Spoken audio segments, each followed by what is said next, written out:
সকলের মনোযোগ আকর্ষণ করছি।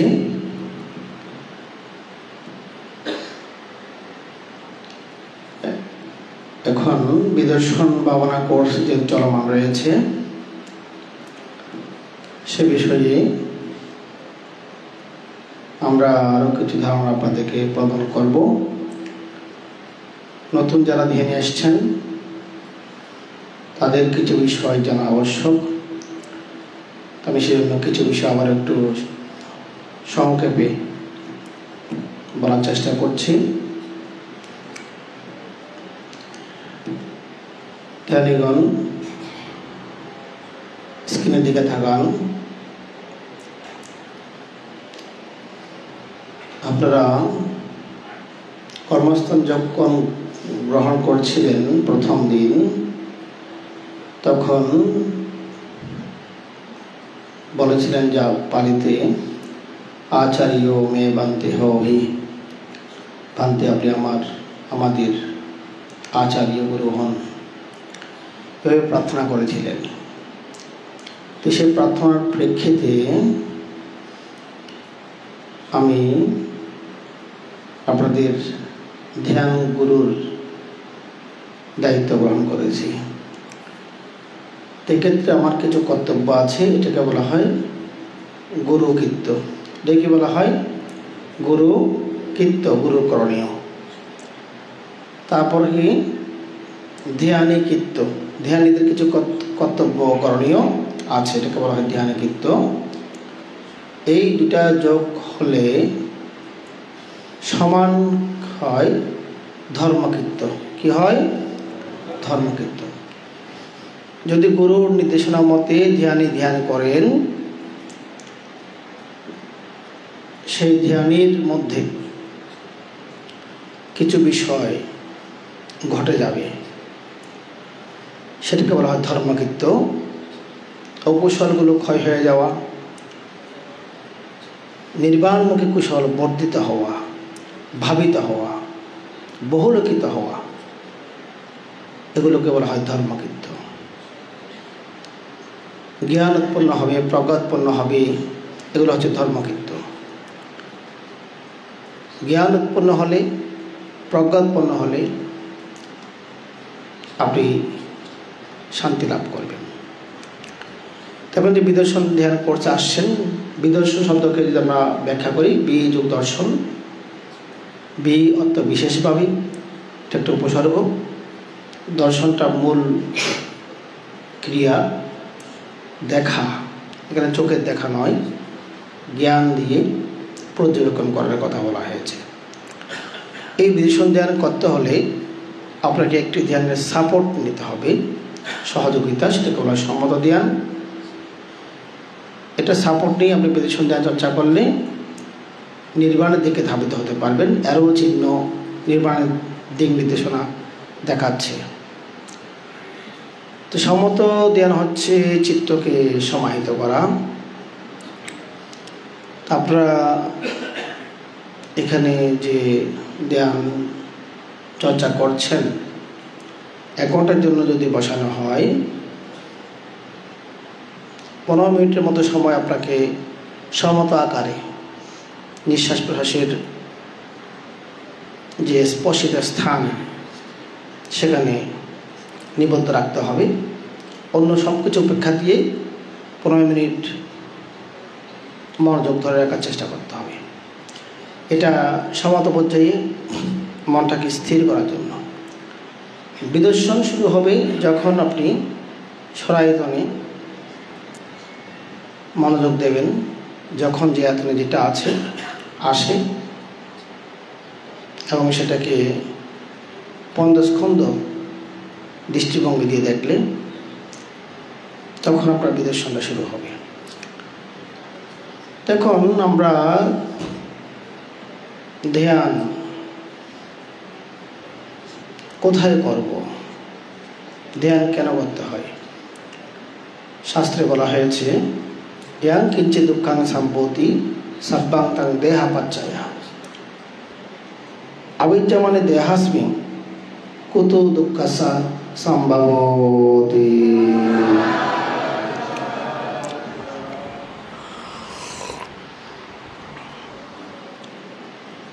জগতে যত প্রকার দুঃখ পেতে হয় সমস্তই এই দুঃখদায়ক দেহ ধারণের দরুন। দুঃখদায়ক দেহ ধারণ না করলে কোত্থেকে দুঃখ উৎপন্ন হবে? নাকি নয়?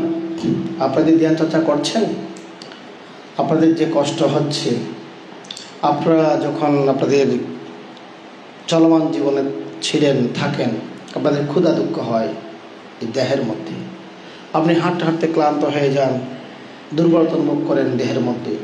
আপনার দেহে বিভিন্ন ভাইরাস আক্রান্ত করে জ্বর অসুখ হয়, বিভিন্ন ব্যথা বেদনা কষ্ট যন্ত্রণা।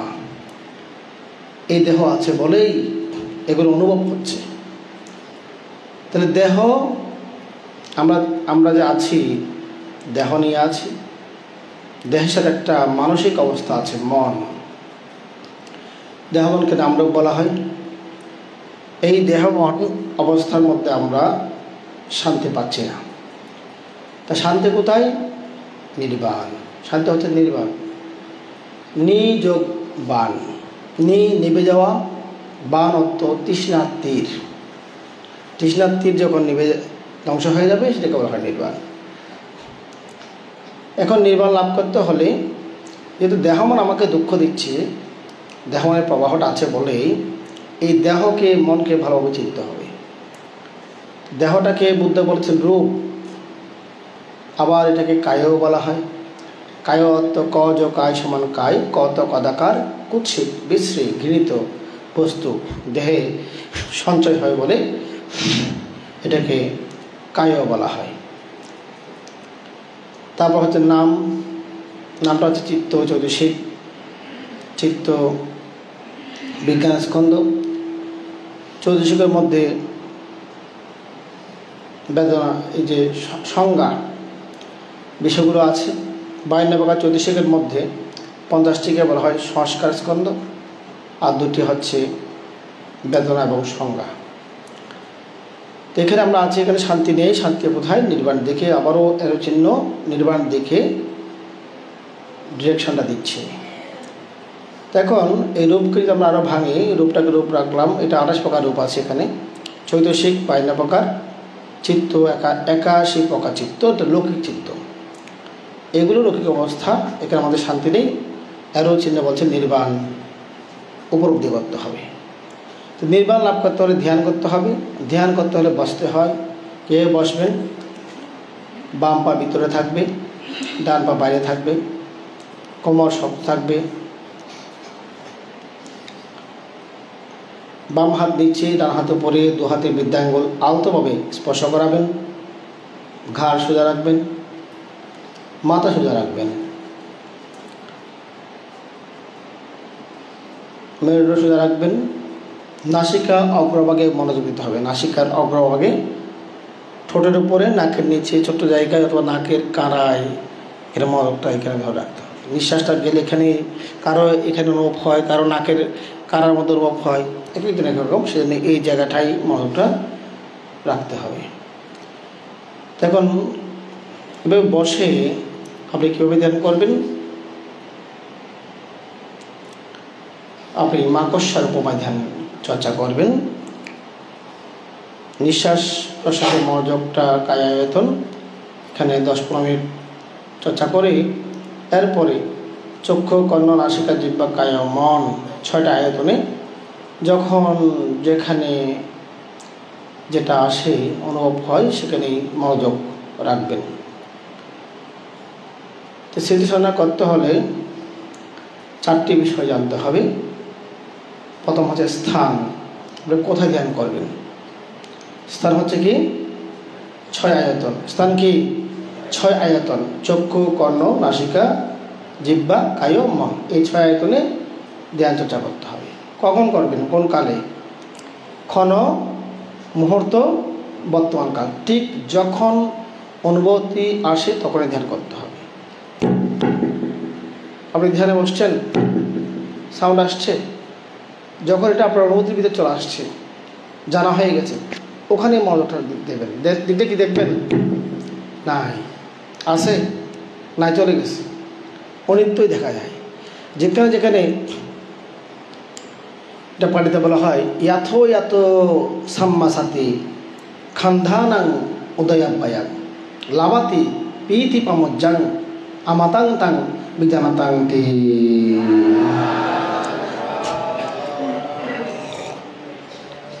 এই গাথাটি অত্যন্ত মূল্যবান একটি গাথা শ্লোক। এখানে বলা হচ্ছে ইয়াতো ইয়াতো সাম্মাসাতি, যেখানে যেখানে সম্যকরূপে স্মৃতি দেয়া হয়, সচেতন থাকা হয়, বিদর্শন আরোপ করা হয়, নামরূপ পঞ্চস্কন্ধ দৃষ্টিভঙ্গিতে বিদর্শন আরোপ করেন, ইয়াতো ইয়াতো সাম্মাসাতি খান্দানাং উদয়াব্বায়াং, স্কন্ধের উদয় বিদয় তখন আপনি দেখবেন। যদি সম্যকভাবে স্মৃতি প্রদান করেন অনেকে দেখবেন খান্দানাং উদয়াব্বায়াং, খান্দানাং এটা বহুবচন, এটা অর্থ স্কন্ধসমূহের অর্থাৎ পঞ্চস্কন্ধের উদয় বিদয় সব সেখানে দেখা যাবে, পর্যবেক্ষণে চলে আসবে যে পঞ্চস্কন্ধের উদয় বিদয়। তখন কি হয়, লাভাতি প্রীতি পামজ্জাং, তখন সেখানে সাধক প্রীতি প্রমোদ, প্রীতি শান্তি সেখানে লাভ করেন। আমাতাং তাং বিজানাতাংতি, আমাতাং অমৃত, বিজানাতাংতি অমৃতকে উনি জানেন। অমৃত সুখ যেটাকে বলা হয়, যেটা প্রকৃত সুখ, যেটা উপশম সুখ, সেটাকে উনি জানতে পারেন। ধ্যান চর্চার মাধ্যমে যে সুখটা পাওয়া যায় এটাকে বলা হয় অনির্বচনীয় সুখ। এটা টাকা দিয়ে সম্পদ দিয়ে কেনা যায় না, এটা নিজের অনুভূতিতে উৎপন্ন হয় ধ্যানের সুখটা। এই ধ্যানের সুখের মধ্যেই সাধক সাধিকাগণ রমিত হন। যদি আপনি ধ্যানের মধ্যে ধ্যানের চর্চায় গভীরে যেতে পারেন, আপনার মধ্যে যে ধর্মগঙ্গা প্রবাহিত হচ্ছে সে ধর্মগঙ্গায় ডুব দিতে পারেন, আপনার জীবনের আমূল পরিবর্তন হয়ে যাবে। অনেক সুখে আপনি অবস্থান করতে পারবেন, মানসিকভাবে স্বস্তি লাভ করবেন, আপনার চেহারার মধ্যে প্রশান্তির প্রতিচ্ছবি ফুটে উঠবে।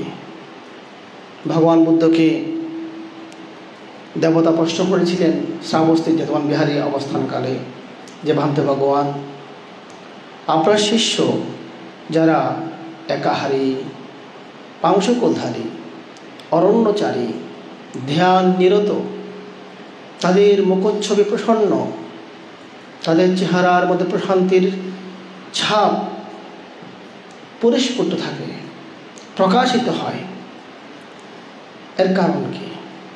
তাদের চেহারার মধ্যে একটি প্রশান্তির আভা প্রকাশিত হচ্ছে, কারণ কি?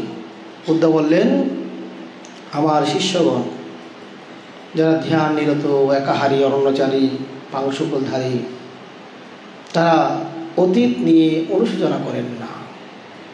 অতীত নিয়ে অনুশোচনা করে না, অতীত নিয়ে পড়ে থাকে না, ভবিষ্যতের অলিক কল্পনায়, ভবিষ্যতের কোনো কামনা বাসনার বিষয় নিয়ে আবিষ্ট থাকে না। বর্তমান নিয়ে তারা অবস্থান করে, তারা বর্তমানকে জানে, বর্তমান নিয়ে অবস্থান করে, সেজন্যই তাদের চেহারার মধ্যে একটি প্রশান্তির ভাব দেখা যায়। ভিতরে প্রশান্তি থাকলে সেটা কি চেহারার মধ্যে ফুটে উঠবে। আপনার ভিতরে যদি আগুন জ্বলে, চেহারার মধ্যে সে আগুনের ছাপটা ধরা পড়বে। একজন অপরাধী, তার চেহারার মধ্যে অপরাধের চিহ্ন দেখা যায়।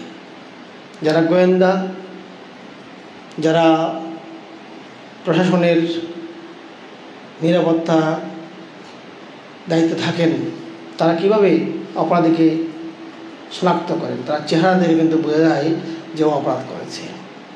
ভিতরে যাই হোক না কেন, এটা আপনি লুকিয়ে রাখতে পারবেন না, লুকিয়ে রাখা সম্ভব নয়। ভিতরে যাই হোক সেটাই কি বহির্প্রকাশ ঘটে। তো সেজন্য বুদ্ধ বলেছেন, মানব পূর্বাঙ্গমা ধাম্মা, মানুষ একটা মানামায়া, মনই প্রধান, মনই অগ্রগামী।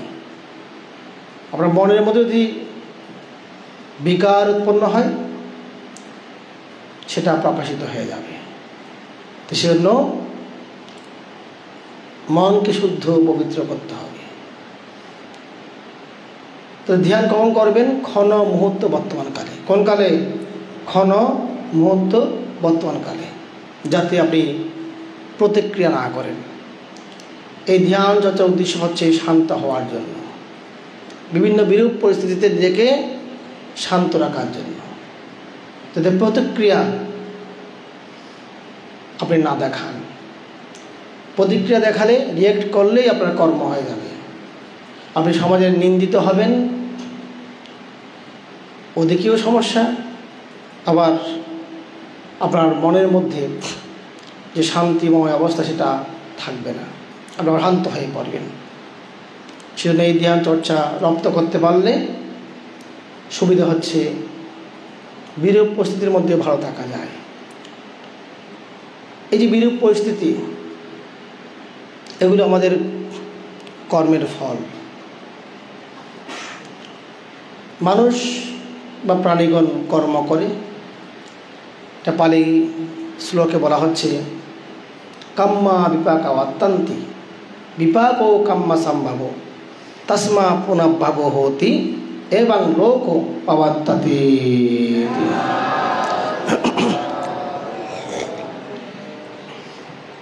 এই পালি শ্লোকের অর্থ হচ্ছে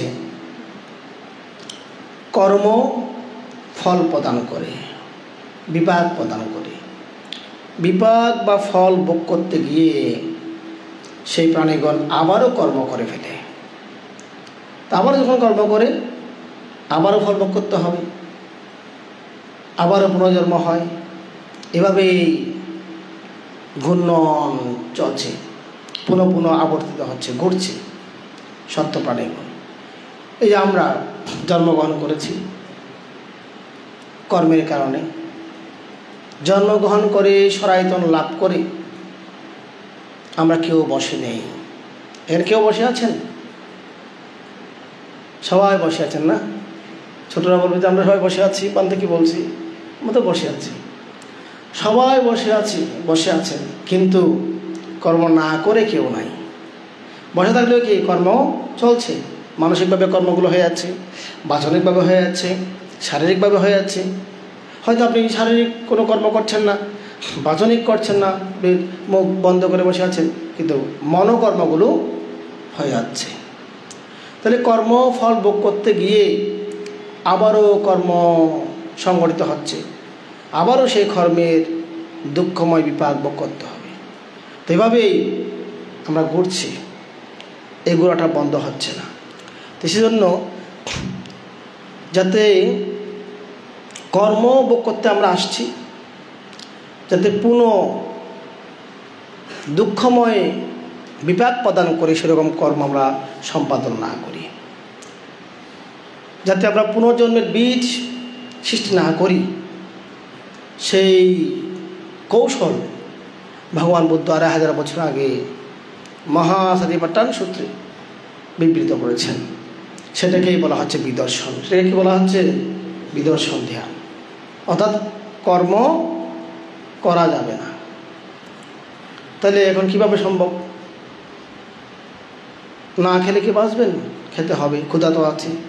কাপড় চোপড় পরতে হবে, ওষুধ খেতে হবে, একটা বিছানাপত্র লাগবে, চাল লাগবে, ঘর লাগবে, এবং এগুলোর জন্য আপনাকে অর্থ ইনকাম করতে হবে। অর্থ ইনকাম করার জন্য কাজ করতে হবে। এখন তো বসে থাকার সুযোগ নাই, কাজ করতে হবে, খেতেও হবে। তাইলে বুদ্ধ এই যে বিদর্শন চর্চার বিষয় দিয়েছেন, এটা হচ্ছে আপনি এই বিষয়গুলো করতে পারবেন পঞ্চশীল লঙ্ঘন না করে, কারো ক্ষতি না করে, জীবিকা শুদ্ধ রেখে আপনি সামাজিকতা, পারিবারিক কাজ, সামাজিক কাজ, ব্যবসায়িক কাজ, কৃষিকাজ এগুলো করতে পারবেন। কিন্তু সেখানে পুনর্জন্মের দুঃখময় বিপাক সৃষ্টি হবে না, কর্ম সৃষ্টি হবে না। এই কৌশলটাই ভগবান বুদ্ধ দিয়েছেন। এটা কত বড় আশীর্বাদ আমাদের জন্য, এটা অনেকে হয়তো বুঝতে পারছেন না। এত সুন্দর জীবন প্রণালী। বিদর্শন মানে কি? বিদর্শন হচ্ছে সুন্দরভাবে, সচেতনভাবে, নিজের ক্ষতি না করে, অপরের ক্ষতি না করে, সমাজে বিশৃঙ্খলা সৃষ্টি না করে, শুদ্ধভাবে, পবিত্রভাবে বেঁচে থাকার জীবন চর্চার একটা পদ্ধতি। এটা হচ্ছে বিদর্শন। তাহলে আপনাদেরকে কি বলা হচ্ছে? আপনারা খাবেন, স্মৃতি করে খান। এখানে প্রশিক্ষণ হিসেবে আপনাদেরকে আমরা আস্তে আস্তে বলতেছি, যাতে প্রাথমিক জ্ঞান হিসেবে একটু অনিত্য জ্ঞান যাতে আসে, সেজন্য রোবটের মতো হতে বলেছি। এটা এখানের জন্য। এখান থেকে যখন চলে যাবেন, রোবটের মতো হতে হবে না। আপনি স্বাভাবিকভাবে ভাত খান, কিন্তু খাবার ক্ষেত্রে মনোযোগ দিতে হবে। কীভাবে তুলছেন, কীভাবে খাচ্ছেন, এটা সাথে চলে যাচ্ছে। কর্মগুলো, আমরা যে ক্রিয়াগুলো সম্পাদন করছি, এগুলো প্রতি ক্ষণে ক্ষণে বিলয় হয়ে যাচ্ছে, অনিত্য হয়ে যাচ্ছে। এই বিষয়গুলো কী করতে হবে? মনে রাখতে হবে, খেয়াল রাখতে হবে। তাহলে আপনি যদি খেয়াল করে খান,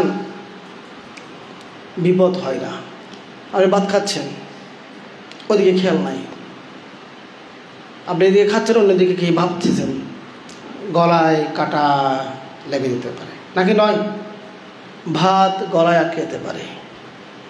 হ্যাঁ, আপনি মাছের কাটা ভালো খাচ্ছেন, মাছ কাটা মাছ, অন্য মানুষকে অন্য চিন্তা করে খাচ্ছেন, ওদিকে দেখে খাচ্ছেন, আপনার হাতের মধ্যে মাছের কাটা ঢুকে যেতে পারে, নাকি নয়?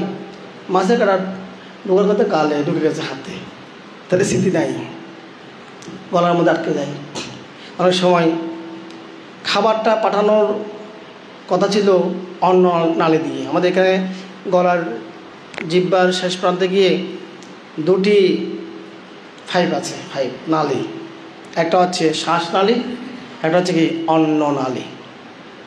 অন্ন নালী দিয়ে খাবার দাবারগুলো পাকস্থল দিয়ে যায়।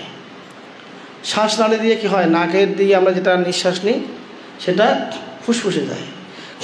তখন এখানে দুটা, কিন্তু মুখ হচ্ছে কি একটা। মুখ কয়টা? একটা। এখন ওই নালীগুলো তো জিহ্বার পর থেকে শুরু হয়েছে। তা আপনি যদি এখন স্মৃতি ব্যবহার না করে খান, খাবার যদি কোনো কারণে অন্ন নালী দিয়ে চলে যায়, রিঅ্যাকশন হবে না? হ্যাঁ, ওখানে বিদ্রোহ হবে, আন্দোলন হবে। তখন আন্দোলন যখন হয়ে যায়, আপনারা এখানে কি কাহিনী হয়ে যায়। হ্যাঁ, আপনার হাসি চলে আসে, খারাপ লাগে, কাশি হয়, খুব প্রতিক্রিয়া হয়ে যায়। আমাদের একটা জিহ্বা আছে এখানে, ছোট, নাকি নয়? ছোট একটা। তো এটা যখন শ্বাস যাবে, খুলে যাবে, খাবার যখন খাবেন বন্ধ করে দেবে। মানে ওই শ্বাস নালী দিয়ে যাতে বাদ না ঢোকে, ওটা কী করে? ডিউটি করে বেচারা, এখানে ভিতরে করে। অনেকে আপনারা জানেন না, আমি অনেক সময় দেখি হা করে, আমার উপকারী তো দেখি আর কি, বেচারা এইভাবে করে। তা আমার ক্ষেত্রে হয়েছে, আগে খাচ্ছি, অন্য মনস্ক হয়ে গেছে, অন্য চিন্তা একটা করতেছি, টেনশন বেশি করতাম আগে, চুলও চলে গেছে, এখন আর করি না, সব চলে যাবে ভয়ে, টেনশন করে চুল চলে যায়, টেনশন কম করতে হবে এখন। তো এখন খাচ্ছি, অন্য খুব টেনশন নিয়ে খাচ্ছি, হঠাৎ করে ওই ডিউটি পালন করতেছে ওই বেচারা, টেনশন আমার সাথে যোগ দিয়েছে সে। জিব্বাটা ডিউটি ছিল যে তুমি বাটাত গেলে বন্ধ রাখিও, বাচ্চাটা গেলে একটু খুলি, আমার নিঃশ্বাস যেতে হবে। তো কেন আমি টেনশনে পড়ে গেছি, খুব টেনশনে বলছি, ও তো আমার পক্ষে কাজ করতেছে আর কি। এখন বেচারা অন্যমনস্ক হয়ে গেছে। ওদিকে যখন একটা বাদ ঢুকে গেলো, সে যে কী অবস্থা, কি খারাপ লাগতেছে, খাঁচি আসছে নাক দিয়ে, কি অবস্থা, বিরক্তিকর অবস্থা, অনেকক্ষণ সময় লাগে এটা সলভ হতে।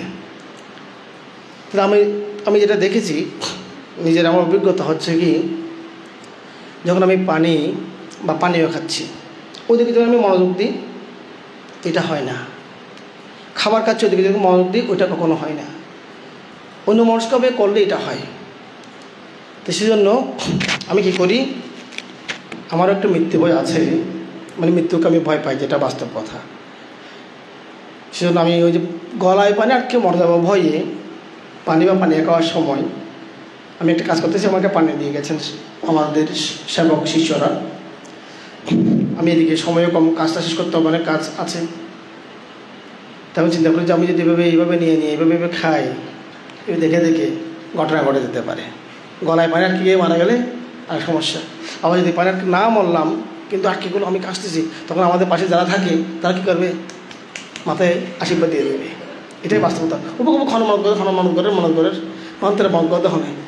হ্যাঁ, এমন হতে পারে আমার ছোট্ট সেবক, সে আমাকে ভালোবাসে বলে আমাকে বাঁচানোর জন্য লাভ দিয়ে ঠাস করে একটা মেরে দিতে পারে। কিন্তু তুই কেন দে মানে আশীর্বাদ দিদি অনেক মনত করে ফেলনা হইতি। এটা আমরা ছোটোকাল থেকে দেখে দেখে বসে। আমি ছোটোকালে যখন আমার কলায় বাঁচতো, আমার মায়ের মারত, মানবকা হয়তো হনুমান করতে। এটা আমাদের অভ্যাস হয়ে গেছে। সেজন্য আমি ভয়ে যখন পানীয় খাবো ওদিকে এটা বন্ধ রেখে এটা পানীয় মানে এদিকে মজটা নিয়ে এটা ধরে আস্তে তুলে চিন্তা করি যেটা একটু আগে এইদিকে মজ দিয়ে কাশি শেষ করি, তবে এটা রেখে আবার এদিকে মজা বসে। কারণ এইভাবে আমি বেশ কয়েকবার বিপদে পড়ে গিয়েছিলাম। তবে আমার আয়ু মনে হয় আছে, পূর্ণশক্তি কাজ করতেছে, মৃত্যুবরণ করতে হয়নি আর কি। কিন্তু আমি কয়েকটা ভিডিও দেখেছি সেরকম পানি খাচ্ছে, গলায় লেগে মারা গেছে, ভাত খাচ্ছে মারা গেছে, সেরকম ঘটনা ঘটে। এটা হয়তো সবগুলো নিউজে আসে না আর কি। তো সেজন্য স্মৃতিমান হয়ে খাওয়া, যখন যেটা সেখানে মনোযোগ দেওয়া, এটা হচ্ছে বিদেশ চর্চার কাল। এখানে 2 নম্বর লেখা আছে কাল। কোন কালে আপনি ধ্যান করবেন? ক্ষণ, মুহূর্ত, বর্তমান কাল। আমাদের বিদেশন চর্চাটা হচ্ছে কন্টিনিউয়াস টেন্স, মানে ঘটমান বর্তমান যেটাকে বলা হয়। ঘটমান বর্তমান, প্রেজেন্ট কন্টিনিউয়াস টেন্স, ঘটমান। যখন করছেন সেখানেই আপনি ধ্যানটা করতে হবে। আপনি খাচ্ছেন, খাওয়ার সময় মনোযোগ, হাঁটছেন, হাঁটার সময় মনোযোগ, আপনি সিঁড়ি দিয়ে নামছেন, ওদিকে মনোযোগ দিয়ে নামতে হবে। ইদানিং সিঁড়ি দিয়ে নামার সময় অনেকে পা পিছলে পড়ে যাচ্ছে, কোমর ভেঙে যাচ্ছে, অনেকে ওয়াশরুমের মধ্যে পড়ে গিয়ে মারাত্মক দুর্ঘটনার শিকার হচ্ছে। প্রায় এটা ঘটতেছে এখন। পা ভেঙে যাচ্ছে, কম্বটের মধ্যে পা ঢুকে যাচ্ছে, মাথা ফেটে যাচ্ছে, অনেক কিছু হচ্ছে। তো বুদ্ধ 2500 বছর আগে এগুলো সমাধান দিয়ে গেছেন। উনি বলেছেন জেনে জেনে হাঁটতে হবে, ধীরে সুস্থে জেনে হাঁটতে হবে। হাঁটার সময় হাঁটার দিকে মনোযোগ। এখন আপনি ওয়াশরুমে ঢুকছেন, অন্যদিকে মনোযোগ, কোথায় পা দিচ্ছেন, কোথায় হাঁটতেছেন, পরে গিয়ে চিৎপটাং শেষ। এই যে সিঁড়ি দিয়ে নামা ইদানিং যেটা করতেছে, কারণ এখন সব আধুনিক হয়ে গেছে, পাকা ঘর, উঁচু বিল্ডিং, সিঁড়ি, টাইলস, একটু যদি পানি টানি থাকে ওখানে স্লিপ করে। তাহলে আপনি যদি কোনো কারণে নামতেছেন সিঁড়ি দিয়ে কথা বলে বলে মোবাইলে, অন্য চিন্তা নামতেছেন, একটু যদি আপনার পা একটা সিঁড়ি থেকে আরেকটা সিঁড়ি নামার সময় 1 ইঞ্চি পরে দেন, মানে এইভাবে দিতে হবে, কিন্তু আপনি 1 ইঞ্চি পরে দিয়ে গেলেন, তাহলে কী হবে, শরীরের ভার পরে আপনি উল্টে একদম কি নাক টাক ফেটে অবস্থা খারাপ হয়ে যাবে, আপনার অনেক বড় ক্ষতি হয়ে যেতে পারে। তাহলে বুদ্ধ কী বলেছেন, হাঁটার সময় জেনে জেনে হাঁটো। আপনি সিঁড়িতে নামার সময় এত আস্তে হাঁটতে হবে না, আপনি স্বাভাবিক জীবনধারায় হাঁটেন, কিন্তু খেয়াল রাখেন সিঁড়িটা।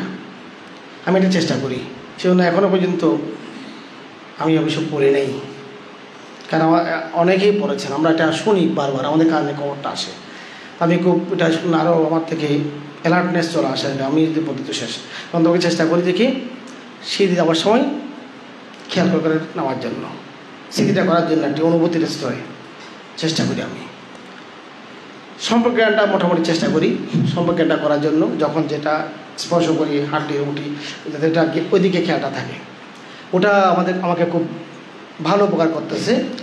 যেরকম ছোটোখাটো দুর্ঘটনা থেকে আমি নিজেকে রেহাই দিতে পারতেছি।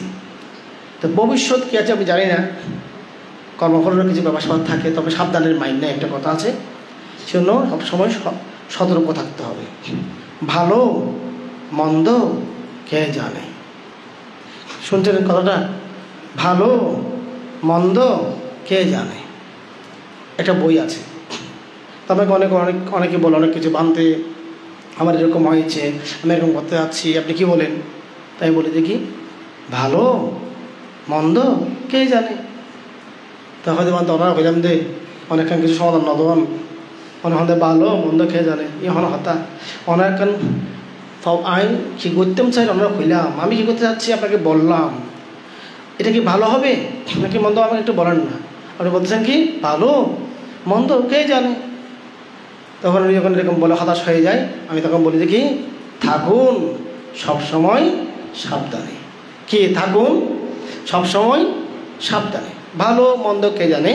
এটা একটা বই আছে, এটা আজান ব্রহ্মবংশবান্তে, যিনি অস্ট্রেলিয়াতে একটা বড় ভাবনা কেন্দ্রের মহাপরিচালক হিসেবে আছেন, ওয়ার্ল্ড ওয়াইড ফেমাস একজন বুদ্ধিস্ট স্কলার ভান্তে, বিভিন্ন দেশে গিয়ে উনি দেশনা প্রদান করেন, বিভিন্ন সম্প্রদায়ের ব্যক্তিরা ওনার দেশনা সফর করতে যান। ওনার বইটা বাংলার অনুবাদ হয়েছে ভালো মন্দ কে জানে। তো আমি ওটার সাথে যোগ করলাম থাকুন সবসময় সাবধানে। আসলে ভালো হবে নাকি মন্দ হবে এটা তো সময়ে বলা যাবে, এখন তো বলা যাবে না। আপনি একটা কাজ শুরু করলেন, আমাকে বলেন যে বান্ধব ভালো হবে না মন্দ হন, তো আমি যদি বলি যে ভালো হবে, যদি হয়ে যায় মন্দ, হয়তো বান্ধব হয়ে ভালো হইব, ওই গীতে মন্দ, আমি ফেসে গেলাম ওখানে। সেজন্য চুপ থাকাই ভালো। আমি তো বলি যে এটা খারাপ হবে, এটা করিও না, দেখছি এটা ভালো হয়েছে, অন হইতে খারাপ হবে কোন হতে ভালো ই অন হাতে ধরি না বললে তাদের বিয়োগ ফিরতে ঠকতে আমার দিয়ে ইন্দিয়ে সমস্যা।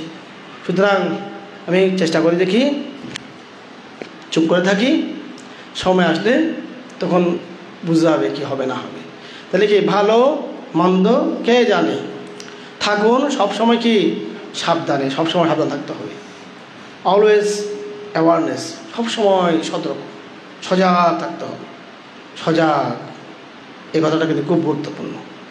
হ্যাঁ, বুদ্ধ কি বলেছেন উত্থিটে নাপ্পা যে উঠুন জাগ্রত হন, মানে সজাগ হন, এটা বুদ্ধ বলেছেন।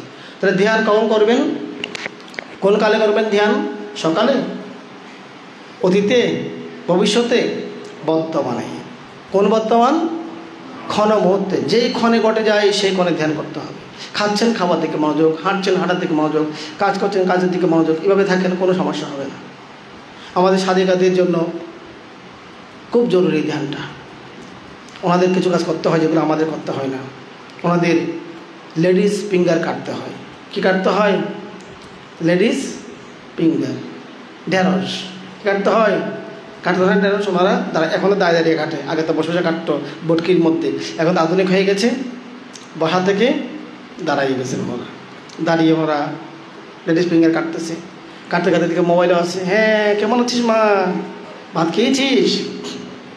হ্যাঁ হয়তো মা আমার একটা আঙ্গুলে ব্যথা হয়েছে তো ওই খেতে পারিনি, আঙ্গুলে হ্যাঁ এদিকে দিল, লেডিস ফিঙ্গার দিতে গিয়ে নিজের ফিঙ্গার দিয়ে ফেলছে। ও আমার তোমার দিয়ে গিয়েছে, ও যে আর হাটে গিয়ে তোমার হলো হাটে গিয়ে গুই, হ্যাঁ হলো মধ্যে মাছের কাটা ফুটি পাত খাওয়া এসে ব্যথা হাঁটতি পাত কেন হাঁটি তোর ওর ফিঙ্গার হাঁটতে ও যে তোর ফিঙ্গার হতো তার ফিঙ্গার গিয়ে গিয়া তুই কী করে দিয়া হয়তো লেডিস ফিঙ্গার হাঁটে দি ঢেঁড়স কাটি ঢেঁড়স কাটা হাড়ো না হালকা হাঁড়ি বেরিয়ে তোলা হাঁটি দেরি তোলা হয়তো দিন মন দিন হাঁড়ি গিয়ে দেরি ঘটনা ঘটে যায়। ঘটনা কি হয়? আপনি অন্য মনস্কভাবে করেন বিপদ হবে নাকি নয়? আপনাদেরকে তো লোন তারা দিতে হয়, তরকারি রসুন দিয়ে কি বলে যে মরিচ দিয়ে পেঁয়াজ দিয়ে একটু এগুলো গরম করতে হয়, তারপর একটু ঢেলে দিতে হয়। খুব রিক্সি এগুলা, ছিটকা পড়ে না অনেক সময়। যদি আপনি অন্য মনস্কভাবে করেন বিপদ আছে। ইদানিং আমরা শুনি দুধ গরম দিচ্ছে, হাত থেকে পরে একদম পুড়ে গেছে, গরম পানি পরে পুড়ে গেছে, সেরকম ঘটনাগুলো কিন্তু ঘটতেছে আমরা শুনি। আমাদের কাছে খবর আসে, আশীর্বাদের জন্য খবর তারা আমাদেরকে দেয়, বান আশীর্বাদ এখানে ঘটনা এরকম হয়ে গেছে, ঘটনা তো করে ফেলি, আশীর্বাদ তোর দেখো। হ্যাঁ আশীর্বাদ দিয়েছিলাম, ধ্যান করছে 1 বছর আগে, এদিকে ঢুকেছে এদিকে বেড়ে গেছে। সাবধানে কাজ করতে বলেছি, স্মৃতি করে করতে বলেছি, কিন্তু স্মৃতি করে নাই, ঘটনা ঘটার পর বলছে বান্ধা আশীর্বাদ করেন, আমার তো পড়ে গেছে।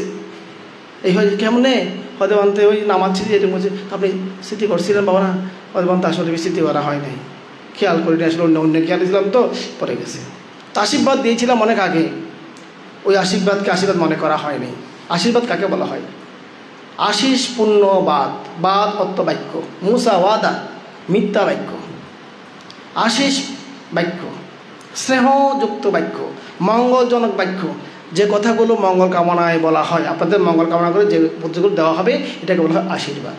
তো আমি এখানে প্রতিদিন যেগুলো মাইক্রোফোনে আপনাদেরকে বলছি এগুলো সব আশীর্বাদ, এগুলো কি আশীর্বাদ, কিন্তু আপনারা এগুলো আশীর্বাদ মনে করেন না। আপনারা আশীর্বাদ কী মনে করেন? মাথা বলে দেন, আর মাথা বলে দেন, এগুলো বলে দেখি আশীর্বাদ মনে করে। ঠিক আছে, তো এটার থেকে আশীর্বাদ আসল কোনটা? আপনাকে সতর্কভাবে চলার যে দিক নির্দেশনা দেওয়া হচ্ছে, বুদ্ধ যেগুলো, এগুলো তো আমার কথা না, বুদ্ধের কথা। তাহলে আমার কথা এখানে যেগুলো বলছে এগুলো কি আমার কথা? বুদ্ধের কথা, শাস্ত্রের কথা, ত্রিপিটকের কথা। এখানে আমার জন্মদাতা ইহজীবনের পিতার কথাও নয়, এগুলো সব কি বুদ্ধের কথা। এটা আমরা প্রতিনিধি হিসেবে বলছি। এগুলো হচ্ছে আশীর্বাদ, এগুলো হচ্ছে কি আসল আশীর্বাদ হচ্ছে এগুলা। কিন্তু আমাদের বয়সেরা এগুলো নিয়ে সন্তুষ্ট নয়। ওই মাথা হাত বলে দেন, একটা আশীর্বাদ করে বানতে। আমাকে অনেকে বানতে, আমি কী করি, ফাঁকা টাপের কেবল আছে, কেউ বললে এটা দিয়ে দিই আশীর্বাদ। কারণ মাথাটা তেলে চিকচিক করতেছে, আশীর্বাদ দিতে গেলে হাত চিকচিক করবে। এটা এরকম ঘটনা কয়েক জায়গায় ঘটছে। ভাঙে গেছি, বয়স্ক লোক একটা আসছে, খুব বয়স্ক বৃদ্ধ লোক, তেল দিয়েছে যে এমন তেল এদিকে এদিকে পড়বে, এরকম অবস্থা। বন্দনা করলো, পা ছুঁয়ে আমার কীরকম উঠলো, লোম করে দাঁড়িয়ে গেলে, এত বয়স্ক মানুষ আমাকে কেন পায়ে দুটো করে, দূর থেকে করেন না, পায়ে দুটো করবে, কপালটা লাগিয়ে আমার খুব আনেজি ফিল হয়। আমি বলছি দূর থেকে বললে তো হয়, হয়তো না বানতে আর কাশি করো না, দেখছে মঙ্গল সফিয়ান হয়তো অ্যাঙ্গরি ন ক্যাঙ্গরি হয়তো মাথার মধ্যে আর্ধি করেন না। তা আসতে এবারে এইভাবে মানে চুলাম এরকম অবস্থা করতেছি, হয়তো বলতো নর ক্যাং করতাম, হয়তো মানে মাথার বলে যান আশীর্বাদ নর, আশীর্বাদ আমি বহুত কিছু ভালো ভান মঙ্গল ভাই আমরা বিশ্বাস করি। হয়তো বুদ্ধ হঠাৎ জ্বালা ভক্ত বোঝা ভগবানে হয় হ্যাঁ দুঃখ পরি গেলে যাই, কিন্তু তেরি ক্যাং করতে হঠাৎ মুচুম দেয় মানুষ হইতি না, হয়তো ধরনের গমন লাগে হালকা হালকা, হয়তো একটা ধর না কিন্তু আত্মীয় হতে কাগজ বন্ধ ধর না, হয় ধর না দ্বীপের ফসাই তেঙ্গুরে চিক করছে, জিরিক মারতেছে। এবং মুছবো কোথায়? কাপড়ের মধ্যে তার লেগে যাবে, টিস্যুও নাই। তখন আমি গরিব ছিলাম, তো টিস্যু ছিল না, আমার গরিব ছিলাম, কেয়ার করা কিছু নাই, হাতে এইভাবে করে কেয়ার করবো। তখন পরিচিত একটা বুদ্ধি ব্যয় করি, এইটা আছে ও কেমন তো হয়ে ফেলাই আমার, আসলে আমার খেয়াল ছিল না, বলে ফেলছি। আপনারা একটা বলে দেখেন, আপনারা মনে করেন আপনারা সবাই দেখছেন, কারণ আপনাদেরকে যদি সামনে যদি বলে যাবেন আমাকে ছেলেকে একটা আশীর্বাদ করে, নাতিকে আশীর্বাদ করেন, আমি যখন এভাবে দিব বানতে বুদ্ধি বুঝছেন তো না, আর নাতির মাথা তেল নাই তো আর্ধি গরম একদম হইন কেন। আসলে আমিও ভুলে যাচ্ছি কী বলতেছি, আমিও একটু কি বলে ওই যে রাস্তা থেকে একটু সরে যাচ্ছি আর কি, কথা বলতে অনেক কিছু বলে ফেলি। আসলে এগুলো বলা উচিত না, এগুলো টেকনিকগুলো নিজেদের রাখা উচিত, এগুলো বলে ফেলছি বলে। যাই হোক, আপনারা কাকে বলিয়েন না কেমন। এখানে তো আবার লাইভ একটা দিছি, আর এক দুঃখ, এই লাইভটা ডিলিট করে দিও আজকে, সবাই জেনে গেলে সমস্যা। হ্যাঁ বেচারা আমার সাথে আছে পাকাটা, তো এটা আবার এটা গুণ আছে, এটা বাঁচতে হবে তো। এটাকে এখানে কি লেখা আছে? হেতু পাচ্ছাইও আর আম্মানা পাচ্ছিও, এখানে 24 প্রকার কি হেতু প্রত্যয় বার্মিজ অক্ষরে লেখা আছে, সেজন্য আমরা এটা রাখি। অনেকে বলে বাদ আপনারা কেন রাখেন? এখানে 24 প্রকার হেতু প্রত্যয়টা আছে, যেটা হচ্ছে এই ভবচক্রের মধ্যে আমরা যে ঘুরতেছি, আমাদের দেহ মনের সাথে দেহের কীরকম সম্পর্ক, এই 24 প্রকার হেতু প্রত্যয়ের মধ্যেই এগুলো আছে। তারপর হচ্ছে আমাদের দেহ মনের সাথে প্রকৃতির সাথে যে সম্পর্ক, বস্তু জগতের সাথে জীবজগতের, জড়জগৎ বা বস্তু জগতের সাথে জীবজগতের সম্পর্ক, মনোজগতের সাথে দেহ জগতের সম্পর্ক, এই বিষয়গুলো আমরা কেন করছি? ভবচক্রের মধ্যে কার্যকারণে ঘোরার মধ্যে যে শক্তিগুলা, প্রত্যয়ত শক্তি, এগুলোই আমাদেরকে কি ঘুরাচ্ছে। এখানে মুক্তির বিষয়ও আছে, ঘুরানোর বিষয়ও কি আছে, দুটো বিষয় আছে এখানে। মানে দুঃখ কীভাবে পাচ্ছে এটাও আছে, দুঃখ থেকে কীভাবে মুক্ত হবো ওটাও আছে। এখানে আমরা হেতু পাচ্ছাইও 6টা হেতু আছে। লোভ, দেশ, মোহ, 3টা হেতু হচ্ছে নেতিবাচক, যেটাকে নেগেটিভ বলা হয়, যেগুলো ভবচক্রে ঘোরাবে, দুঃখ দেবে। আবার 3টি হেতু আছে অলোভ, অদেশ, অমোহ, ইতিবাচক, পজিটিভ বলা হয়। এগুলো কুশল পক্ষীয়, এগুলো বিভক্তির দিকে ধাবিত করবে, শান্তির দিকে, স্বস্তির দিকে ধাবিত করবে। এখানে নেগেটিভ পজিটিভ দুটো আছে, তবে আমরা এখান থেকে নেগেটিভ বা নেতিবাচককে বর্জন করে ইতিবাচককে আমরা বর্ধিত করব, অনুশীলন করব। এটা অত্যন্ত শক্তিশালী একটা পাঠ্যান, যে সারাংশ যেটা হেতুপত্য, সেজন্য আমরা এটা রাখি সবসময়। এবং এটা থাকলে আমাদের এটা মনে পড়ে যায় যে এটাই আছে, এটা হেতুপত্য, এটা দেখলেই বারবার এটা আমার মনের মধ্যে জাগ্রত হয়, সেজন্য আমরা এটা রাখি। এবং কেউ আশীর্বাদ চাইলে তাদেরকে এটা দেখি আশীর্বাদ দিই। তাহলে আমি মনে করি হাত থেকে এটা দিয়ে আশীর্বাদ দেওয়া অনেক উত্তম। ঠিক আছে, সুতরাং আপনারা কেউ আশীর্বাদ চাইলে আমি এটা দিয়ে দেবো। খুশি আছেন তো? ঠিক আছে, হ্যাঁ, তাহলে বেঁচে গেলাম। আচ্ছা, কিন্তু এটা অত্যন্ত গুরুত্বপূর্ণ, কিন্তু এটা মুখস্থ রাখা খুব জরুরি। এটা মুখস্থ রাখবেন, 24টা নাম পুরো মুখস্থ করতে না পারলে 24টা মুখস্থ রাখবেন। সবসময় এটা বলবেন, যখন আপদ বিপদে বলবেন, কোথাও বেরোচ্ছেন এটা বলেন, ঘুম যাওয়ার আগে এটা বলেন। ভালো কাজ যেটা সেটা করতে, এই যে পাঠানের বিষয়টা আমি অনেককে শুনেছি, রাত্রে দুঃস্বপ্ন দেখে, ঘুমের মধ্যে চমকে উঠে যায়, ভয় পেয়ে যায়, আতঙ্কিত হয়ে যায়। তাদেরকে বলি যে আপনি পাঠান বইটা রাখেন। এই আমরা পাঠান তো বই বের করেছি, প্রায় এখন 9ম সংস্করণ হয়ে গেছে, সামনে 10ম সংস্করণ হবে কোর্সের পরে।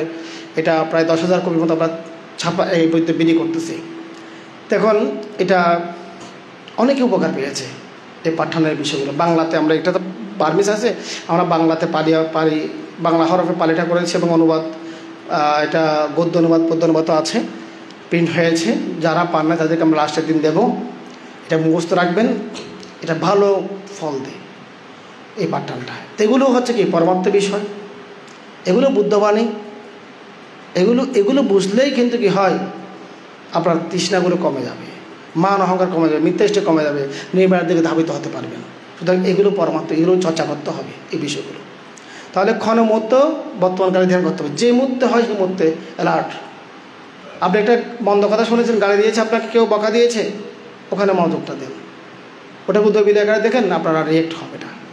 আপনি কিছু একটা খাচ্ছেন, লবণ বেশি হয়ে গেছে, আপনি ওখানে মনোযোগ দিয়ে এটা চলে আসছে, ওইটা খেয়াল করেন। তাহলে আপনারও যে ব্যক্তির লবণ বেশি দিয়ে তার প্রতি অন্তপক্ষে খুব রাগভাবটা আসবে না, ওনাকে আপনি ক্ষমা করতে পারবেন। নাহলে কিন্তু আপনার রিয়েক্ট হয়ে কী করে ফেলেন। তো সেজন্য ক্ষণ মুহূর্তে, কারণ আমাদের রাগটা কখন চলে আসে, যখনই স্পর্শ হয় তখনই রাগটা, মানে দুঃখ বেদনা আসে। দুঃখ বেদনাকে আমরা স্থির না করলে রাগটা হয়ে যায়। কোনো কিছু দেখলে আমাদের ভালো কিছু দেখলে পছন্দনীয় সুখ বেদনা আসবে, ধ্যান না করলেই ওটা লোভে রূপান্তরিত হয়ে যায়। তো সেই জন্য আমাদেরকে ক্ষণ মুহূর্তে বর্তমানকালে ধ্যানটা করতে হবে। তা আমরা কোন বিষয়গুলো নিয়ে ধ্যান করব? 4ই স্মৃতি উপস্থান, 4টা স্মৃতি উপস্থান। এটা সাধারণ সূত্রের মধ্যে আমরা কালকে মনে হয় কিছু দেখিয়েছিলাম। কায়ানুপাসনা, বেদনানুপাসনা, চিত্তানুপাসনা, ধাম্মানুপাসনা। কয়টা পাসনা? 4টা। পাইছেন? দেখা যাচ্ছে? আসে নাই?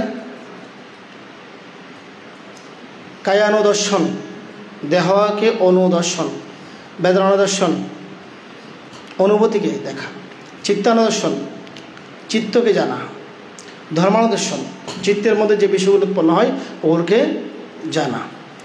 এটা সংক্ষেপে বলছি, পরে আমরা অন্য সময় বিস্তারিত বলবো। অর্থাৎ আপনার যা কিছু অনুভূতি আসে না কেন আপনি জানবেন। তারপর হচ্ছে কি, এখন আপনি কোন দৃষ্টিভঙ্গিতে দেখবেন? উদয় আকারে, বিলয় আকারে যখন দেখবেন, জানবেন, আপনার অনিত্য জ্ঞানটা প্রকটিত হবে। অনিত্য জ্ঞান প্রকটিত হলে দুঃখ জ্ঞান উৎপন্ন হবে। অনিত্য দুঃখ জ্ঞান প্রকটিত হলে অনাত্ম জ্ঞান উৎপন্ন হবে। অনাত্ম জ্ঞান অনিত্য দুঃখ অনাত্ম জ্ঞান উৎপন্ন হলে আপনার থেকে নিরোধ দর্শন হবে, অর্থাৎ নির্বাণটা আপনি সাক্ষাৎ করতে পারবেন। ধ্যান স্মৃতিচর্চা করতে হলে এই 4টে বিষয় জানতে হবে।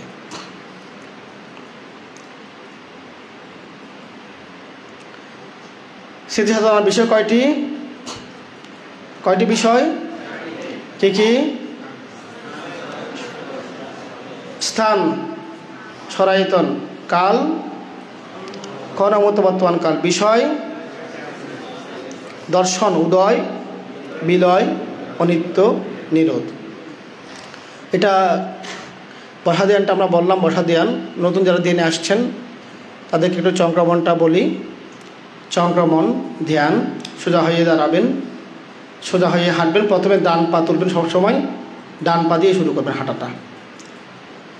তারপর হচ্ছে যে কি, চক্রমণ ধ্যান পদ্ধতির মধ্যে আজকে যে আপনার রাউন্ড আকারে হাঁটছেন, এটা শুধু 1 নাম্বারটা। পাটা আছে ওখান থেকে উঠে পড়ছে, যেটা মানে মাটিতে স্পর্শ হলো, সেখানে আপনি কী করলেন, মনোযোগটা রাখলেন। এভাবে করবেন। যখন একা করবেন তখন একবার তুলতে একবার ফেলতে একবার করতে পারেন। আবার 3টা স্টেপে করতে পারেন, পা তুলতে একবার মনোযোগ, নিতে একবার, ফেলতে একবার। 4 নম্বরে হচ্ছে তোলার ক্ষেত্রে পায়ের মুড়ি আলোক করে ফেললেন, পায়ের আঙুলগুলো কিন্তু মাটিতে লাগানো আছে, এখানে একটা মনোযোগ। তারপর পায়ের আঙুলও তুলে ফেললেন, দ্বিতীয়বার মনোযোগ, তৃতীয়বার সামনের দিকে যাচ্ছে, চতুর্থবার পা মাটিতে স্পর্শ হয়ে গেল, ওখানে মনোযোগ। এভাবে করতে পারেন। পঞ্চম যেটা পদ্ধতি সেটা হচ্ছে 5 জায়গায় আপনি মনোযোগ রাখতে পারেন। পা তুলতে একটু করে মনোযোগ, দ্বিতীয়বার পুরো তুলে ফেললেন, তৃতীয়বার সামনে থেকে নিচ্ছেন, চতুর্থবার ডিরেক্টলি মাটিতে না লাগিয়ে একটু করে নামালেন, তারপর একটু করে সময় নিয়ে আবার পূর্ণাঙ্গ নামিয়ে ফেললেন। এভাবে 5টি জায়গায় ধাপে ধাপে মনোযোগ দেওয়া যায়। এবং 6 নম্বর হচ্ছে এটা তুলতে একটু আলোক হলো, তারপর পুরো তুললো, সামনের দিকে নিল, একটু নামছে, নামার পর ডিরেক্টলি বসে না দিয়ে প্রথমে আঙুল বসাবে, তারপর পায়ের মুড়ি বসাবে। ওই 6 জায়গায় মনোযোগটা দিয়ে ধ্যানটা করা যায়, চঙ্ক্রমণ ধ্যান। এটা করলে সুবিধা হয় যে এরকম ভেঙে ভেঙে করলে আপনি উদয়বিদগুলো বুঝতে পারবেন, অনিত্য বিষয়টা আপনার ভালোভাবে উপলব্ধি হতে পারবে। শুনে একটা প্রয়োজন আছে, এটা হচ্ছে চঙ্ক্রমণ ধ্যান। 4টা যাবত ধ্যান করতে হয়। এটা বসা ধ্যান। তো বসা ধ্যানটা কীভাবে বসবেন আমরা দেখিয়েছি। বসে তারপর 1 ঘন্টার মধ্যে 15 মিনিটের মতো নিঃশ্বাস প্রশ্বাসের মনোযোগ, এরপরে গিয়ে আর 45 মিনিটের মতো সময়, যখন যেটা আসবে দেহের মধ্যে মনের মধ্যে ওখানে মনোযোগ দেবেন। কিছু না পাইলে নিঃশ্বাস প্রশ্বাস পেলে ওখানে ক্ষণ মুহূর্তে ওখানে সজাগ থাকবেন। দাঁড়ানো ধ্যানটা আজকে আমরা করেছি সবাই মিলে, পায়ের নিচে মনোযোগ দিয়ে দাঁড়িয়ে থাকা। ওখানেও কিন্তু বিশ্লেষণ করা যায়। আপনি প্রথমে যখন মনোযোগটা ধরে রাখবেন সেটা সমতা পর্যায়ে, যখন এটাকে আপনি উদয়বিলি আকারে জানবেন, কোনো ব্যক্তি দাঁড়িয়ে নেই, এখানে নামরূপ পঞ্চস্কন্ধ দাঁড়িয়ে মানে আছে, অর্থাৎ এখানে পায়ের নিচের ভূমি পায়ের তালুর সাথে স্পর্শ হয়ে সেখানে পঞ্চস্কন্ধ উৎপন্ন হচ্ছে। এটাকে বলা হয় কায়ায়তন। কায়ায়তনটা আমরা একটু দেখাই।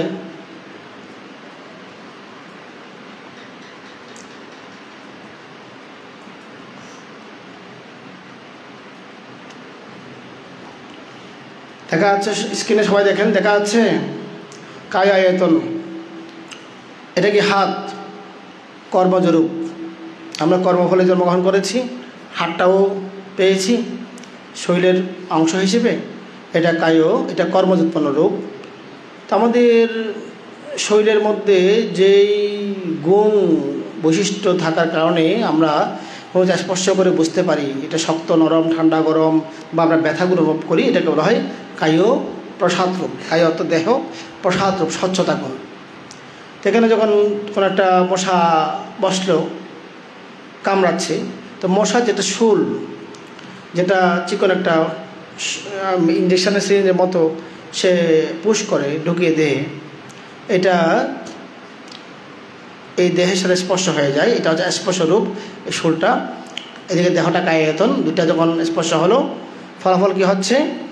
অনুভূতি, বেদনা বা অনুভূতি আসছে, দুঃখ অনুভূতি হয়। আচ্ছা, মশা কামড়ালে কি সুখানুভূতি হয় নাকি দুঃখানুভূতি হয়? হ্যাঁ, দুঃখানুভূতি হয়। তারপর মশা কামড়ালে এটা যে আপনি বুঝতে পারছেন যে মশা কামড়িয়েছে, বা এটা জ্বলছে, ব্যথা পাচ্ছেন, এটা আপনি সংজ্ঞায়িত করতে পারছেন যে মশার কামড় মনে হয় এরকম। তারপর হচ্ছে চেতনা উৎপন্ন হয়ে যায় তখন, এবং এটা আপনি বিষয়ভাবে জানছেন। দেখুন, এই যে আমরা মশার কামড় খেলাম, এটা কেন হলো? দেহটা আছে বলেই মশাটা বসতে পেরেছে, কামড়াতে পেরেছে। তাহলে মশা আছে, ওটা একটা কারণ, মশার শোলটা, আবার দেহটা একটা কারণ। দুটা কারণের কারণে মিলে ফল হচ্ছে কি? আমাদের দুঃখ উৎপন্ন হচ্ছে, সেটাকে জানছি, ওটার নিয়ে চেতনা উৎপন্ন হচ্ছে, ওগুলো নিয়ে চিত্ত উৎপন্ন হচ্ছে। এখানে 4টা নামাজকে উৎপন্ন হয়ে গেল।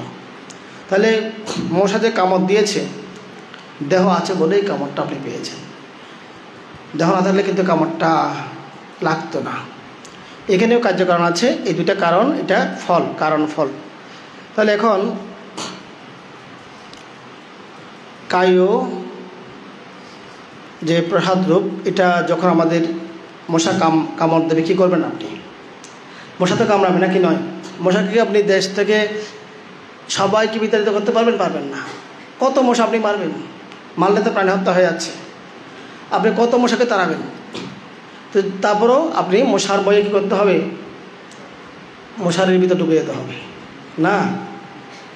মশার খুব পাওয়ার আছে। আমরা মশার ভয়ে মশারির ভিতর ঢুকে যাই। কী পাওয়ার দেখছেন? বাঘের থেকে পাওয়ার বেশি। হ্যাঁ, বাঘকে মানুষের ভয়ে বর্তমানে খাঁচা থাকতে হয়, কাঁচার বন্দি করে রেখে দিয়েছি, কিন্তু আমরা মশার ভয়ে খাঁচার ভিতরে থাকি। ঠিক আছে, মশা আমাদেরকে বাইরে থেকে দেখে দে খেললার। হ্যাঁ, বাঘ চিড়িয়াখানার মধ্যে বাঘ বাঁধা একটু দে ইয়া আর বাঘর গোষ্ঠী, তির্যক প্রাণী থেকে এক গোষ্ঠী, তো পশু পাখি কীট পতঙ্গ কিছু পশু পাখি কুল, এটাকে বলা হয় তির্যক প্রাণী। তারা মধ্যে একটা গ্রুপ। তো তাহলে কী করছে? আপনি বাঘকে বেঁধে রেখেছেন, মশা সে আপনাকে খাঁচার ভিতর ঢুকিয়ে দিয়েছে। আপনার কত অসহায় দেখেন নাকি নয়? খাঁচার ভিতর অসীম বাকি নয়, আমি কি আমি আছি বন্দি মশার ভয়ে, করবো এখন সন্ধি। কার সাথে? মশার সাথে সন্ধি করতে হবে। তুমিও সুখে থাকো। আমি কি করি? মশা বসলে আমার থেকে একটু আলসি স্বভাব আছে, মশা থাকতে পারি না, এটা একটা আমার স্বভাব। মশা টাকাটা আমার খুব মানে কি অস্বস্তিকর লাগে। আমার থেকে মনে হয় এটা বিশাল পরিশ্রমের কাজ, মশারি টাঙানোটা। তখন আমাকে মশা অনেক কামড়ায়। তা আমি কী করি? যখন বসে যাই দেখি ফেলি বসে গেছে অলরেডি, কিছু খেয়েছি, ক্যাং করতে হাই যখন আমার দেখি তো বিষয় হবে না। মৈত্রী দিনের সময় আমি ভুল করলাম না আর কি, এমন বেশি খাই উঠতে পারে না। তখন একটা ফু দিয়ে দেখি যে একটু উড়ে যায়, ধুম করে পড়ে যায়। হয়তো বউ বেচারা বিষয় খেতে উড়ি নামারের। তখন কী করি? পরিমিত আহার করার জন্য সহায়তা করে রাখি। বসলে খাচ্ছে, কিছুক্ষণ পর খেয়াল করি না আর খাইও না, বেশি খেলে তুমি মরবে, আচ্ছা করে ফু একটা দিই, পরে না জোরে ফু দিয়ে একদম ফেলে দিই। তাহলে আমাকে আমার একজন শিষ্যকে বলছে, সামান হতে বলতো আপনি যে ওকে ফু দিয়ে ফেলে দিয়েছেন, কর্ম হবে না? আরে কি কর্ম? হতে ওকে যে ফু দিয়ে ফেলে দিয়েছেন, ও যে পরে গেছে, আপনাদের কর্ম করতে হবে না? আইনে ফু দিই পর্যন্ত, অসুবিধা কি? উড়ি পর্যন্ত সমস্যা নেই। আরে তাই বলে আমি কী করবো? আমি কি এভাবে মারবো? এভাবে মারতে গেলে তো মরে যেতে পারে। অনেক সময় কীভাবে মারলে পেট ফেটে যায়, বেশি খেয়ে গেলে তো একটু টুকে দিয়ে ফেটে যায়। শুনে এটা টুকে দেওয়া যায় না, ফু দিয়ে আমি তারাই দিই আর কি। তো আমি বলি যে কি, তোমাকে রক্তগুলো দান করলাম, যেহেতু বসে গেছো খেয়ে ফেলেছো, এটা তো আর নিতে পারবো না, উল্টা ত্যাগ দান করে দিচ্ছে আর কি। তো দান করে দিই, সুখী হোক মঙ্গল হোক, তোমার এটা খাবার, আমার থেকে নিছো, সুখী হোক, সুখে থাকো। এভাবে তাকে তারাই দিক, ডাকাত করে মারি না, চেষ্টা করি আমি কখনো সজ্ঞানে না মারার জন্য। এই পর্যন্ত মারি না, তবে অনেক সময় হয়তো মশা বসেছে, কিন্তু মশা বসেছে ওই খেয়াল আমার নাই, আমার মাথা চুলকাচ্ছে, এভাবে করলাম, কী রে লাল হয়ে গেছে, ও বউ হ্যাঁ ইসলাম মরে গেল, কি আর করা? তবে পুণ্যদান করি, যে মশা মারা গেছে তাকে পুণ্যদান করা যায়, কিছু নাই, সুখী হও, তোমাকে পুণ্যদান করছি, এতটুকু, আর কিছু করার নেই। এখন মশা বসলে আপনারা প্রথমত কী করবেন? আমার মতো ভুল করবেন না, মশারি না টাঙিয়ে থাকবেন না, সবাই মশারি টাঙিয়ে ফেলবেন। আমারটা আমি দেখব, আমার হিসেব নিকেশ আমি করবো, এটা আমার নিশ্চয় কোনো কার্যকারণ আছে হিসেব নিকেশের ক্ষেত্রে, এটা আমার ব্যাপার। তো আপনাদেরকে বলবো আপনারা মশারি টাঙাবেন।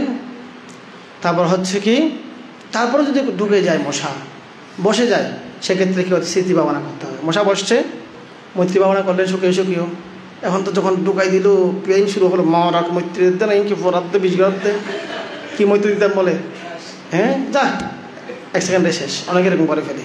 আমাদের অনেকে আছে বুদ্ধের সামনে বসে, আহাং আবের হমি আবেবাজ হমি সুখী আত্মানাং পারে হারামি, আমি যেমন সুখী হই সবাই সুখী হোক বলে। এদিকে মশা তোর মরা তোর বুদ্ধ বাধা করতো না, ধর বুদ্ধ বাধা করতে বেশি দেখাও চালাতে না, যা দিয়ে শেষ করি।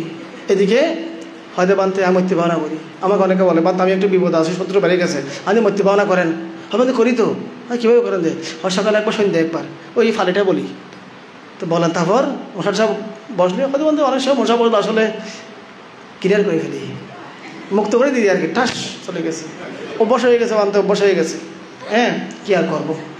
এরকম কিছু মানুষ আছে। একবার আমি কুটিরে ছিলাম, গাছের কুটির একটা জায়গায়, ওখানে অনেক পিঁপড়া, মানে ওগুলোকে শুদ্ধ ভাষায় কী বলো আমি জানি না, সেটিং ভাষা দাইয়ে গুঁড়ো হয়, দাইয়ে গুঁড়ো, খুব বিষ, কামড় দিলে এত ফুলে এত বিষ করে বলার মতো না। এখন আমার একটা ভক্ত আসছে, সেবক আসছে, আমার সাথে কথা বলতে, আমি খাটে বসে নিচে বসে কথা বলতেছে, কথা বলতে হঠাৎ দেখছি এভাবে খিকটা ফিসে ফেলতেছে, এভাবে টান মারে। আরে কি কেন করে দূর থেকে তো বুঝতেছি না, আবার টান মারে। আমি তো কেন দেয় হয় দায়ী করি মাই ফেরত দিই, হয় দায়ী করি মাই ফেরত দিই। হাতে খেয়া হয় বন্ধ হদ দিন বেশি বিষ তো হদ দিলি হয় এই দৌড়াবো না বিষ, দৌড়াবো তো না বেশি বেশি হয় ফুলে যাই গই যে বিষ করে হতে না ওনারও হদ দেবো, তাহলে মাই ফেরত দিই। আর না হয়তো নামাইতে হয়তো আমার আর সামনে ওকে ফোকে মানত আছে, আর নামাইতে হয়তো ওনারে হয় বান্ধব অনফল হইব ইন দুষ্ট ই মাই ফেলা করব, তাহলে তো হো মাইতে দিবে অনেক আয় তো গোড়া মারি এটা থাকে দিয়ে কুটির দাঁড়া তো না হরাই মৈত্রী দিতে তালাই হয়তো আরও হরাই না হরাইব না গোসালে বৈদিক্ষণ এটা হরাইদের কি আমার সামনে ফাঁসটা মেরে ফেলছে, হয়তো মহারাজ মানুষ দেন দুষ্ট না দিন এইভাবে মেরে ফেলতে যাবে, খারাপ লাগতেছে জিনিসটা।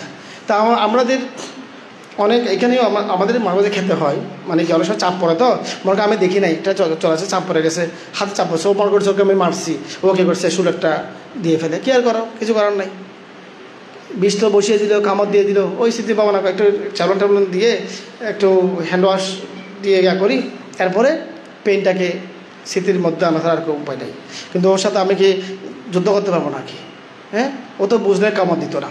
তারপর আমাকে সাবধান থাকতে হবে যাতে উগ্র না আসে, সেভাবে আমার চেষ্টা করতে হবে। যদি এসে যায় কামড় দিয়ে এটাকে মেনে নিতে হবে, স্মৃতি ভাবনা করতে হবে। তাহলে কায় আয়তন দেহের মধ্যে সেরকম কোনো কিছু ঘটলে যে ব্যথা পেলে সাথে সাথে করে মনোযোগটা দিয়ে ধ্যানটা করতে হবে, এটাকে বলা হয় কায় আয়তন। আমাদের এখানে 6টা আয়তন আছে। এটা হচ্ছে চক্ষু আয়তন, এটা দেখানো হলো চোখের সাথে বর্ণের সাথে স্পর্শ হলে পদার্থ উৎপন্ন হয়ে যায়। তারপর হচ্ছে কি কর্ণ আয়তন, কান আছে, শব্দ আছে, এই দুটা সংঘর্ষ হলে ফলাফল চলে আসবে, কারণ ফল। তারপর আছে কি এটা কি ঘ্রাণ আয়তন, নাক আছে, গন্ধ ফুলের সেন্ট যাচ্ছে এখন লাগতেছে, ফলাফল অনুভূতি সুখানুভূতি জানা এগুলো চলে আসে। তারপর হচ্ছে কি এটা কি জিহ্বা আয়তন, এটা কি আয়তন সবার আছে না নাই? আছে। মিষ্টি, এগুলো কি মিষ্টি, একটা কামড় দিয়ে খেয়ে ফেলেছে অর্ধেক। এখন জিহ্বা আয়তন, জিহ্বার মধ্যে আমরা যে মিষ্টি তিতা এই যে কি বলে ঝাল টক কষ এগুলো বুঝতে পারি না, এটা হচ্ছে জিহ্বার গুণটাকে বলা হয় জিহ্বা প্রসাদরূপ। আমরা যেগুলো খাই এটা রসরূপ, এটা ঋতু উৎপন্ন, এটা ঋতু মানে প্রকৃতির থেকেই উৎপন্ন হয়, এগুলো দিয়ে বানায়, যেগুলো মেন আইটেমগুলো কিন্তু প্রকৃতি থেকে আসে। তো সেজন্য এটাকে রসরূপ। এটা যখন জিহ্বার মধ্যে লাগে অনুভূতি সুখানুভূতি হচ্ছে, জানছেন এটা ঝাল এটা টক এভাবে আলাদা করতে পারতেছেন, এটা হচ্ছে সংজ্ঞা। তবে চেতনা, আপনি চেতনা হয়ে যাচ্ছেন। তারপর হচ্ছে কি আপনি এগুলো নিয়ে বিভিন্ন চেতনা উৎপন্ন হচ্ছে, চিত্ত উৎপন্ন হচ্ছে, এই ঘটনাগুলো ঘটে যাচ্ছে। এই যে আমাদের জিহ্বা এটা ছোটো, কয়েক যে হবে কয়েক ইঞ্চি মাত্র, ছোটো না জিহ্বা। জিহ্বার কাজ কয়টা? জিহ্বার কাজ কয়টা বলেন তো? হ্যাঁ, এমনিতে জিহ্বার কাজ হচ্ছে একটা রসটাকে কি করা, অনুভব করা। তবে সে রস অনুভব না করে একটা কাজ করে আমাদের কথা বলার ক্ষেত্রে সাহায্য করে, নাকি নয়? সে নড়াচড়া কথা বলতে সাহায্য করে। জিহ্বাটা ছোট্ট, জিহ্বার মধ্যে কোনো হাড় আছে, আন্টি আছে না? নাই। কিন্তু জিহ্বা লোয়াত্তন ভয়ঙ্কর, সুরিত্তন বেশি তার পুজো হতে, ঠিক আছে? জিহ্বা দিয়ে যদি আপনি কিছু কথা আঘাত করে কাউকে বলেন, সে কথার আঘাত বেতের আঘাত থেকেও মারাত্মক, নাকি নয়?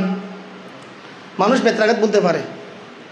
আমরা ছোটোবেলায় মারটা খেয়েছি, মারা মেরেছে, সারারা মেরেছে, বলে গেছে বলা। কিন্তু যদি কেউ কথা দিয়ে অপমান করে তাহলে এটা মানুষ দীর্ঘদিন মনে রেখে দেয়, নাকি নয়? সেজন্য কাউকে বাক্য বানে বিদ্ধ করবেন না। কি বানে?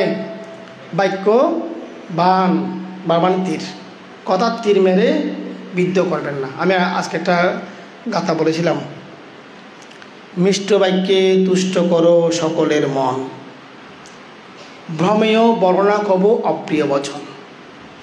মিষ্টভাবে অনায়াসে পরচিত্ত হরে, পুরুষ অশেষ ক্লেশ আনয়ন করে। কি বলা হচ্ছে? মিষ্ট বাক্যে তুষ্ট করো সকলের মন, মিষ্ট কথায় সকলের মনকে সন্তুষ্ট করে দাও। ভ্রমেয় বর্ণনা কব অপ্রিয় বচন, অপ্রিয় কথা যেগুলো মানুষ পছন্দ করে না, গালিগালাজ পছন্দ করে না মানুষ, সমালোচনা মানুষ পছন্দ করে না, ওগুলো বলার দরকার নেই। ভ্রমীয় বলেও অপ্রিয় কথা বলার দরকার নেই। মিষ্ট ভাষে, মিষ্টভাবে অনায়াসে পরিচিত হরে, মিষ্ট কথায় আপনি কোনো কষ্ট ছাড়া অপরের চিত্তকে হরণ করতে পারবেন, চুরি করতে পারবেন, মন চুরি করতে পারবেন, মন জয় করতে পারবেন। যদি আপনি পুরুষ বাক্য, কর্কশ বাক্য যেটাকে বলা হয়, এটা প্রয়োগ করেন, তাহলে কী হবে? অশেষ ক্লেশ আনয়ন হবে, মানে বিভিন্ন ঝামেলায় আপনি জড়িত হয়ে যাবেন যদি কড়া কথা বলেন। সেজন্য জিহ্বাকে সংযত করতে হবে, খাওয়ার ক্ষেত্রেও কথা বলার ক্ষেত্রেও অনেক শান্তি চলে আসবে। বর্তমানে আমাদের যে ঝামেলাগুলো হয়, আমি অনেক চিন্তা করেছি, আমরা যে কষ্টে আছি, এখানে জিহ্বাটা মুখ্য ভূমিকা পালন করতেছে। একটা হচ্ছে কি, আমরা কথা যদি কন্ট্রোলের বাইরে বলে ফেলি, বেশি কথা বলি, কর্কশ কথা বলি, তাহলে ঝামেলায় পড়ে যায়। বাবা শত্রু নাই, কার শত্রু নাই? বাবা শত্রু নাই। আমরা বাবা থাকতে পারি না, আমরা কথা বলতে হয়, শত্রু হয়ে যায়। আরেকটা হচ্ছে কি, জিহ্বা যদি সংযত না করে, পরিমিত না খেয়ে অপরিমিত খেয়ে ফেলি, বেশি খেয়ে ফেলি, যেটা অ্যালার্জি আছে, যেটা সমস্যা আছে, ওইটা খেয়ে ফেলি, ঝামেলা হয়ে যায়। সেজন্য কি, জিহ্বাকে সংযত করতে হবে। তাহলে ধ্যান কি, আপনি যখন জিভ খাচ্ছেন তখন ওখানে মনোযোগটা দেন, স্বাদটা চলে যাচ্ছে ওটা খেয়াল করেন। তাহলে স্বাদ চলে যাচ্ছে ওটা খেয়াল করলে আপনার থেকে জ্ঞান আসবে যে কি, আমি এটা খাচ্ছি শুধুমাত্র পুষ্টির জন্য খাচ্ছি, যে দেহকে সুস্থ রাখার জন্য, ধ্যান করার জন্য খাচ্ছি, যে ব্রহ্মহত্যা পালন করার জন্য খাচ্ছি, যে আমার স্বাদটা থাকতেছে না, এটা অনিত্য হয়ে যায়। এই জ্ঞানটা আসলে আপনার খাবারের মধ্যে লোভটা কমে যাবে, তখন আমরা প্রাণী হত্যার বিষয়গুলো আসবে না, চুরির বিষয়গুলো আসবে না, খাবার নিয়ে ঝামেলা ঝগড়াঝাটির বিষয়গুলো আসবে না। তো সেই জন্য এটাও কি সুন্দর জীবনযাপনের একটা পদ্ধতি। তারপর লাস্টে তো কায়ায়তনে, এটা বললাম কায়ায়তন, এরপর হচ্ছে মনায়তন, যে চিন্তার বিষয়, হৃদয় বাস্তু, মন ভাবরূপ। এখানে একজন লোক ভাবতেছে রে, তাহলে চিন্তার বিষয়টা বোঝানোর জন্য এটা দিয়েছে। এখানেও কি আমাদের মানসিক এই অনুভূতি, আপনাদের কোনো কিছু খারাপ কিছু মনে পড়ে যায়, দুঃখানুভূতি, এভাবে সংজ্ঞা, চেতনা, বিজ্ঞানগুলো উৎপন্ন হয়। এভাবেই এই সরায়তের মধ্যে এগুলোই চলতেছে। এগুলোকে যখন আপনি জানবেন স্মৃতি সহকারে, সেটাই হচ্ছে বিদর্শন। তো তাহলে 1 ঘন্টার মধ্যে 15 মিনিট শুধু নিঃশ্বাস প্রশ্বাসের মনোযোগ, এরপরে গিয়ে এই সরায়তের মধ্যে কোথায় কী হচ্ছে সেখানে খেয়ালটা রাখবেন। অনিত্য উদয়বিলয় দৃষ্টিভঙ্গিতে রাখতে হবে, এবং এখানে পঞ্চস্কন্ধ ছাড়া কিছু নেই, শুধু পঞ্চস্কন্ধ উদয়বিলয়তে চলতেছে। এখানে কোনো আমি, সত্য, আত্মা এগুলো নয়, এগুলো হচ্ছে লৌকিক কথাবার্তা, লোকোত্তরভাবে এগুলো কোনো অস্তিত্ব নেই পারমার্থিকভাবে। এরকম দৃষ্টিভঙ্গি নিয়ে ধ্যান করলেই আপনাদের মঙ্গল হবে। প্রত্যেকে জয় মঙ্গল হোক, প্রত্যেকের ধর্মজ্ঞান ধর্মযোগ উৎপন্ন হোক, নির্বাণ লাভে হেতুপত্তি সৃষ্টি হোক, এই চেতনায় মৈত্রীময় শুভ আশীর্বাদ প্রদান করছি। তিনি সাধুবাদ দিয়ে পুনর্মোদন করব।